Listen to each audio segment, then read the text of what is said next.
네, 혜라님. 요새 이제 윤 대통령이 이제 민생 쪽으로 기조를 잡고, 뭐 민생 토론회다 뭐다 이제 이런 것도 자주 하시고, 그다음에 뭐 노후 아파트도 직접 방문하셔서 그 현장을 또 이렇게 보시고 열심히 좀 행보를 하고 계시거든요.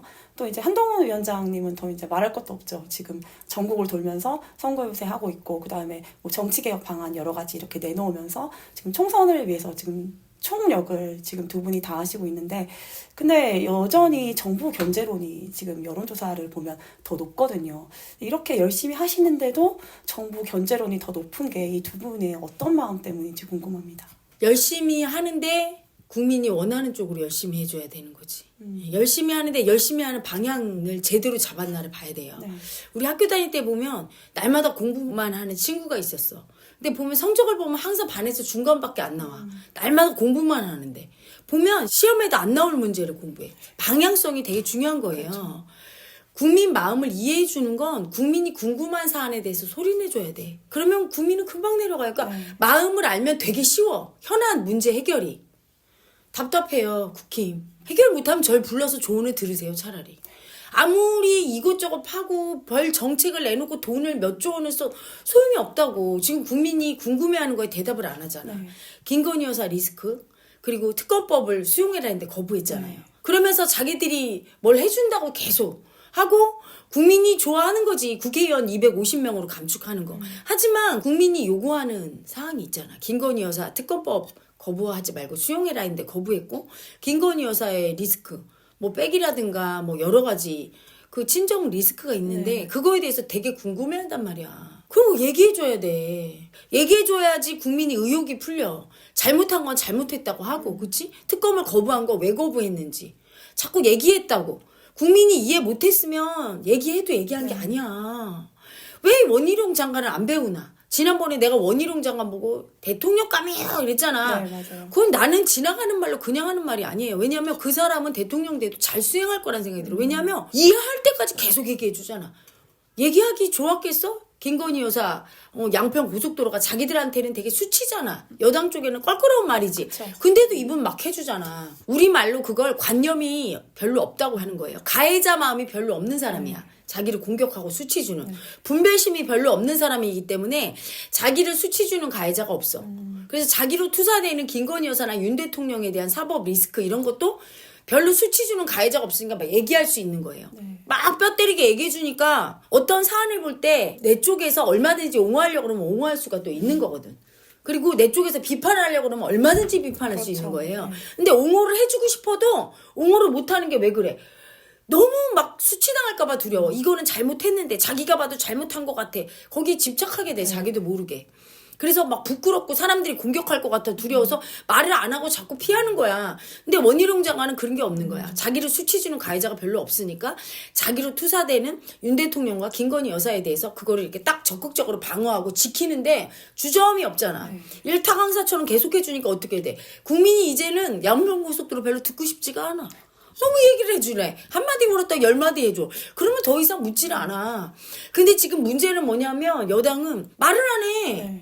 특검법에 대해서도 그건 악법이다. 그냥 이런 식으로 어떤 조항이 악법이고 어떤 게 독소 조항이에요. 그럼 저쪽에서 얘기하면 또 얘기하고 한마디 하면 10마디를 해주고 사람은 자기가 되게 수치스럽고 부끄러운 거에 대해서는 얘기를 안 하려고 그러고 자기가 잘한 거에 대해서는 얘기하려고 하거든. 그걸 버려야 돼요. 호불호를. 국민이 자기가 싫어하고 수치스러운 사안에 대해서 물었을 때도 적극적으로 얘기할 수 있어야 되고 국민이 묻지 않으면 자기가 잘한 것도 대답하면 안 돼. 귀찮게 하는 거야 그거는. 애들이 엄마 나 이거 잘했지 나 100점이야. 엄마는 지금 친구들이랑 얘기하는데 짜증나지 그치? 그걸 잘 맞춰주는 게 제대로 된 정치인이야. 근데 이번 정권은 자기들이 잘한 거는 국민이 별로 듣고 싶다고도 안 하는데 막 입에다 대고 확성기를 대고 얘기해. 대통령실에서 막 홍보한다고. 귀찮고 저것들이 세금 낭비라고 짜증 올라오게 하는 거야. 부모가 짜증나듯이 그치? 그리고 국민이 궁금하다. 특검법은 왜 거부했니? 김건희 여사는 왜 그러니? 이렇게 물었어. 그럼 그거에 대해서 소상히 얘기해야 되는데 얘기할 때 가해자가 올라오거든. 가해자 마음. 너무 수치당할까 봐 두렵고 분별심으로 볼 때 이거는 잘못한 것 같은데 이 마음이 계속 올라오니까 못하는 거야 얘기를. 부끄러워서 안 해주니까 국민이 속이 시원하지가 않고 의혹이 중폭돼요. 저것들이 뭐 잘못해서 얘기 안 하지 이렇게. 근데 원희룡 장관은 폭탄처럼 얘기를 해줘. 네. 하나를 물었더니 막 일타 강사로 얘기를 해주네. 맞아요. 그때 좀 시원했어요. 시원하잖아. 진짜. 그러니까 국민이 더 이상 안 묻잖아. 그래서 지금까지도 그 양평고속도로가 정치적으로 되게 비화될 수도 있는 사건이야. 근데도 비화가 안 되고 그때 클리어하게 된 게 원희룡 장관이 그렇게 막 다 까발려서 그게 대통령감인 거야. 왜? 국민들이 아무리 수치스러운 걸 물어도 대답해 줄 거거든. 그게 최고의 정치인이야. 네. 국민 마음 이해해 주는 거야. 근데 한동훈 비대위원장도 그렇게 해주길 바랬어. 왜냐하면 김건희 여사는 두려움이 센 분이야. 자기 수치 요만큼도 안 보이려고 옷 입은 거 봐. 머리도 그렇고 하나도 흐트러짐 없이 이게 인형처럼. 그게 두려워서 그러는 거야. 비난받을까 봐. 그러니까 지금 두려워서 나오지도 않고 있고 네. 윤 대통령도 사실은 굉장히 가해자 보는 두려움이 센 사람이야. 왜냐하면 한동훈 장관이나 윤 대통령이나 똑같이 검사 시절을 오래 거쳤거든. 그러면 죄인을 늘 보면서 넌 뭐 잘못했지? 구형 10년, 무기징역, 뭐 사형 이렇게 했거든. 그러니까 죄인 마음을 되게 수치 준 가해자가 큰 사람일수록 자기가 죄인 마음 느끼는 건 너무 두렵거든. 그러니까 김건희 여사의 마음을 느끼면 사법 리스크, 주가 조작 이런 마음을 느끼면 너무 수치스러워. 그러니까 그걸 얘기를 못 해주고 또 하나 잘못했습니다. 국민께 특검 수용해야 되는데 악법이라 수용 안 했지만 그래도 국민 마음 이해 안 해줘서 잘못했습니다 할 때 우리가 잘못했습니다 할 때 이 잘못했습니다라는 마음은 죄인 마음이거든. 네. 간혹 보면 미안하다 소리 못하는 사람이 있어요. 죄인 마음이 큰 사람. 죄인 마음이 너무 수치스럽다고 여기고 죄인 마음을 수치 주는 가해자가 큰 사람은 네. 그걸 표현을 못해. 표현하려고 할 때 너무 아프고 두렵고 무서워서 그걸 볼 수가 없어. 근데 한동훈 비대위원장이나 윤 대통령이 그렇단 말이야. 너무 오래 검사를 해서 죄인 마음을 자기 마음 아니라고 버려서 잘못했습니다, 미안합니다를 사과를 안 하는 게 그거예요. 윤 대통령이. 너무나 검사였어. 자기는 죄인은 없어. 그리고 늘 사람은 인생을 살면서 자기가 절대 이해 안 해준 마음은 반드시 역지사지로 느끼게 될 날이 와. 네. 치명적일 때. 그게 원수는 외나무다리에서 만난다고 하는 거야. 이게 외나무다리니까 느껴줘야 되는데 죽을 것 같거든. 안 해줘. 그러면 김건희 여사도 그 자기 가해자 보는 두려움이 크고 안 해줘. 그러면 한동훈 비대위원장이라도 해줘야 되거든. 네. 얘기를 막 소리를 내줘야 되는데 이분도 세네 내가 보니까. 그래서 다른 거는 속 시원하게 다 얘기를 해주면서 그 김건희 여사 부분이 나오면 자기도 너무 가해자가 올라오는 그쵸. 거지. 수치가 올라오는 거야. 그러니까 그게 두려워서 피하고 또 미안합니다. 잘못했습니다. 이번 여당에서 특검 거부한 거 잘못됐습니다. 그리고 국민 여러분 이해 못해 드려서 마음 못 받아줘서 너무 죄송합니다. 이 말을 못하네. 오히려 더 못하게 되는 거죠. 네. 근데 한동훈 위원장님 같은 경우는 이제 제가 그 장관 하셨을 때부터 워낙 이제 좋아했잖아요. 그래서 그때 뵈면 항상 이렇게 국민이 궁금한 사안에 대해서 이렇게 목소리를 내주고 기자들의 질문을 이렇게 껄끄러운 질문도 피하지 않고 하나하나 이렇게 브리핑하듯이 일타 강사처럼 쉽게 설명해 주시는 그 모습이 되게 좋았거든요. 근데 참 이번 경우 같은 경우는 사실은 조금 의외였거든요. 그렇게 껄끄러운 질문, 즉 수치스러운 질문에도 다 대답해줘서 국민이 속이 시원하고 네. 그래서 좋아했던 거야. 맞아요. 이해받은 것 같아서. 다른 정치인들은 자기한테 불리한 질문이 오면 두루뭉실 넘어가. 고구마 10개 먹은 것 같아. 이재명 대표도 어느 순간 그렇게 됐잖아. 사법 리스크에 대해서는. 무조건 정치 탄압이다. 이 소리만 하잖아. 앵무새처럼. 네. 그러면서 그걸 말을 하는 거라고 해? 국민이 시원해? 그거 들으면? 어떻게 의혹이 벗겨져? 몇천억 비자금 이런 것들이 대장동 일당 입에서 여러 가지 소리가 나오는데 그거에 대해서 하나하나 얘기를 안 해주고 정치 탄압이다. 그거랑 똑같아 지금 악법이다. 네. 계속 이러고 있어. 그럼 국민은 궁금하지. 그럼 일타 강사 원희룡 장관처럼 해줘야 될 거 아니야. 근데 한동훈 비대위원장도 그걸 못 해주는 거야. 한동훈 비대위원장도 굉장히 죄인 마음 느끼는 거. 수치스러운 마음을 이해하고 그걸 풀어주고 인정해주는 게 되게 약한 거지. 그것 때문에 에너지가 작은 거예요. 차라리 원희룡 장관이 비대위원장 하는 게 나을 뻔했어. 그러면 소리를 내서 계속 그건 아니다. 왜 악법인지 설명하고 이러면 국민들이 의혹이 풀려. 김건희 여사 그 의혹만 딱 풀리면 다른 거는 다 더 잘하거든. 국힘이. 네. 민주당이 뭘 잘해.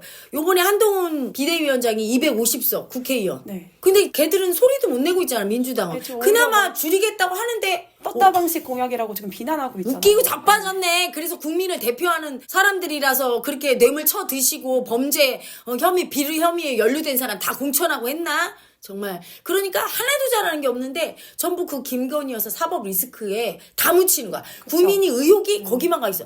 그러니까 예전 같으면 엄청 박수 칠 거 아니야. 그 그럼요. 공약도. 네. 그런데도 정부 견제론이 안 떨어지는 게 김건희 여사 거기에 대해서 소리를 내야 돼. 그럼 소리를 언제까지 내야 되느냐. 우리가 이미 악법이라고 얘기하지 않았느냐. 그거 덜 떨어진 소리라고 있어, 정부 여당은.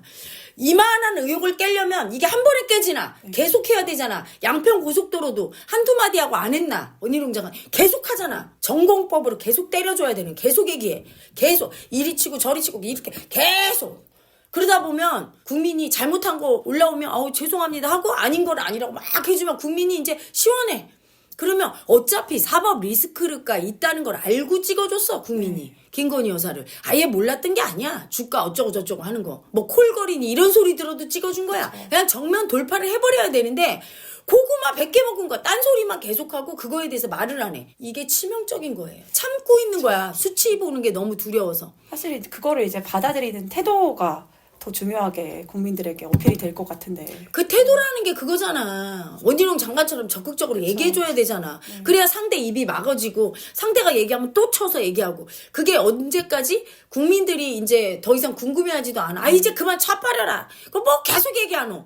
이렇게 나온다고 국민이 나중에는. 아 지긋지긋해 이제 그만해. 이렇게 하면 이미 다 해소된 거야. 그런데 지금 얘기를 안 하니까 뭐가 있나 봐. 계속 의혹을 증폭시켜. 그 상황에서 김건희 여사 사법 리스크 그거로다가 선거 치르지 않겠다고 주가 조작 그거로 선거 치르지 않겠다고 했는데 그거로 선거 치르게 생긴 게 지금 말을 안 해줘갖고 차라리 특검 받아들이고 하는 게 오히려 더 투명하고 여당 쪽에는 유리했다고. 네, 제가 아침에 어떤 기사를 봤는데 그 민주당 측과 그다음에 신당 지지자들 측에서는 한동훈 위원장이 처음에 취임해서 일성으로 특검을 받아들이겠다라고 할까봐 사실 되게 두려웠다. 근데 그러지 않아서 너무 다행이다라는 그런 말이 나오고 있다고 하더라고요. 아유, 자기들이 아는 거야. 한동훈 장관이 특검 받아들이겠다 딱 했으면 그리고 김건희 여사에 대해서 조목조목 다 얘기해줘. 나 같으면 그러겠어. 그 주가 조작이라는 것이 이렇게 보면 이렇고 저렇게 보면 저런데 하면서 조목조목 얘기해줘. 이게 문재인 정부 때 이렇게까지 조사를 했고 하면서 적극적으로 옹호도 하고 그리고 대통령께 건의해서 특검을 받아들이자 우리. 그리고 적극적으로 대처하자. 이게 더 국민적인 의혹이 없어. 그렇죠. 저렇게 얘기하는 거니까 이 편 들으면 원래 이 말이 맞고 저 편 들은 저 말이 맞는 거거든. 모든 사안이 그래. 절대적으로 옳고 그런 건 없거든. 근데 계속적으로 얘기해주면 억울해서 그런가 보다 하고 받아들이는데 소리를 안 내고 도망다니는 것처럼 보이면 뭐가 있지 저것들이? 이렇게 된다고 국민은. 근데 그 태도가 문제예요. 소리를 안 내주고 무서워서 피하는 거지 자꾸. 그러니까 한동훈 비대위원장도 사실은 인기가 한계가 있는 게 그 벽을 돌파를 못하는 거야. 그래서 내가 요새 한동훈 비대위원장 행보를 보면서 아 원희룡 장관이 더 낫겠었겠구나. 어떤 부분은? 예, 그분은 오랫동안 검사를 하지 않았거든. 똑같이 법조인 출신이지만 정치인을 많이 해서 옳고 그름의 분별심. 검사들이 그게 되게 심해. 죄인의 죄를 따져서 너는 나쁜 놈, 너는 착한 놈, 너는 억울한 놈, 너는 아주 나쁜 놈. 뭐 이런 거를 정의 내리면서 수치 주는 가해자가 세지. 근데 정치인들은 남의 마음을 이해하고 타협하는 행보를 많이 하니까 원희룡 장관 같은 경우는 그게 익숙한 분이라 오히려 가해자가 적은 거야. 그래서 역시 그분이 나았겠다 싶은 생각도 들고 이제라도 한동훈 비대위원장께서는 소리를 내줘야 돼요. 그래서 의혹을 해소시키고 국민이 못했건 잘했건 소리를 많이 들을수록 특검 거부한 거에 대해서도 악법이라 거부했다. 이 똑같은 소리만 앵무새처럼 하니까 답답한 거야. 그러니까요. 일타 강사처럼 풀어주시고 어떤 게 문제인지 조목조목하고 그런 걸 대응해야지. 그냥 본인들에게 유리한 것만 붙잡고 저쪽을 공격하는 모습만 보이면 절대로 이게 정권 견제론이 바뀌지가 않는 거예요. 아무리 그게 맞고 좋아도 먹히지가 않는 않을 거예요. 것 같아요. 여러분들도 인생을 살다가 공격당하고 되게 수치스러운 일을 당했을 때 소리 내줘야 돼요. 저 같은 경우는 제 이혼 경력에 대해서 비웃고 수치 줄 때 당당하게 그 이혼한 게 죄입니까? 그게 자랑거리는 아니지만 죄는 아니고 일부러 한 사람은 없고 나의 아픔일 뿐이라고 딱 받아들여주면 상대가 할 말이 없는 거예요. 그렇잖아요. 근데 거기에 대해서 뭔가 이혼이면 엄청 중죄인 것처럼 도망가고 그러면 계속 수치 주는 거야, 상대는. 상대에게 어떤 피해를 입혔어. 내가 물질적으로 아니면 어떤 육체적으로 아니면 돈적으로. 그러면 그런 거에 대해서 잘못했다고 해야 되지만 아무런 피해를 입힌 것도 없고 잘못이 없는데 그거 갖다 수치 주고 그럴 때는 적극 대응해줘야 되는 거야. 김건희 여사 부분도 바로 그렇게 적극 대응해줘야 국민이 색안경을 끼고 보지 않고 국민적인 의혹도 해소되고 야당에서 공격도 줄어드는 거예요.